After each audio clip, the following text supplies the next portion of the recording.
Bugün Bakıda BMT-nin korrupsiyaya qarşı mübarizə aparan hüquq mühafizə orqanlarının qlobal əməliyyatlar şəbəkəsinin 6-cı plenar iclası keçirilir. Tədbirdə 92 ölkədən 120-dən çox dövlət qurumu, o cümlədən 21 prokurorluq, 53 müstəqil antikorrupsiya qurumu və 16 beynəlxalq təşkilatdan nümayəndələr iştirak ediblər. Öncə Prezident İlham Əliyevin tədbir iştirakçılarına müraciəti ünvanlandı. Müraciəti Baş prokuror Kamran Əliyev oxudu.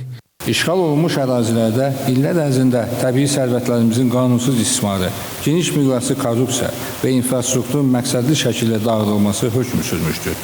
Nəhayət 2020-ci ildə Vətən müharibəsi və 2023-cü ildə antiterror tədbirləri nəticəsində Azərbaycanın ərazi bütövlüyü və suverenliyi tam şəkildə bərpa olunmuşdur. İşğala son qoyulması, suverenliyin və ədalətin bərpası ilə yanaşı, həmin ərazilərə həyatın və qanunçuluğun qayıdışı ilə müşayiət olunan yeni bir mərhələnin başlanğıcı olmuşdur.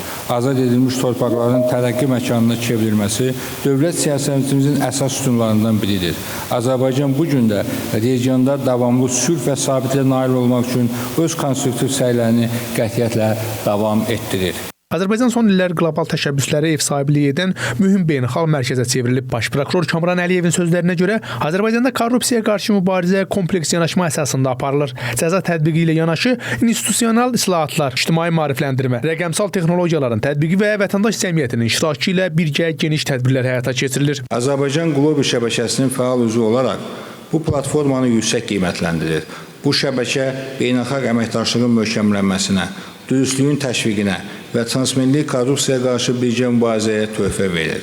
Bu təşəbbüsün yaranması və inkişafında Səudiyyə Ərəbistanı Krallığının və xüsusilə onun korrupsiya qarşı mübarizə orqanı olan Nazahat Təşkilatının əvəzsiz rolu olmuşdur. BMT-nin Narkotiklər və Cinayətkarlıq üzrə İdarəsinin Korrupsiya və İqtisadi Cinayətlər şöbəsinin rəhbəri Bridget Strobel-Shaw isə bildirib ki, iclasın keçirilməsində məqsəd korrupsiya qarşı mübarizədə əməkdaşlığın gücləndirilməsidir. Korrupsiya sərhəd tanımır. Bu səbəbdən biz korrupsiyanın cücərdiyi meydanı bağlamaq üçün formal və qeyri-formal, ikitərəfli və çoxtərəfli çərçivələrdə birləşmək üçün hər imkandan istifadə etməliyik. BMT-nin Azərbaycandakı rezident əlaqələndiricisi Vladanka Andreeva qlobal əməliyyatlar şəbəkəsinin fəal üzvü kimi Azərbaycanın bundan sonra da korrupsiya qarşı mübarizənin gücləndirilməsi və vəsaitlərin qaytarılmasında fəal iştirak edəcəyini bildirib. Bir çox hallarda korrupsiyaya cəmiyyətin üzərinə qoyulmuş haqq kimi istinad edilir. Çünki o, xalqların rifahını əlindən alır, vətəndaşları öz hüquqlarından məhrum edir və idarəçiliyin əsaslarını sual altına çəkir. Qeyd edək ki, tədbir 3 gün davam edəcək. Rəşad Vəkiloğlu, İlkin Həsənov, Space xəbər.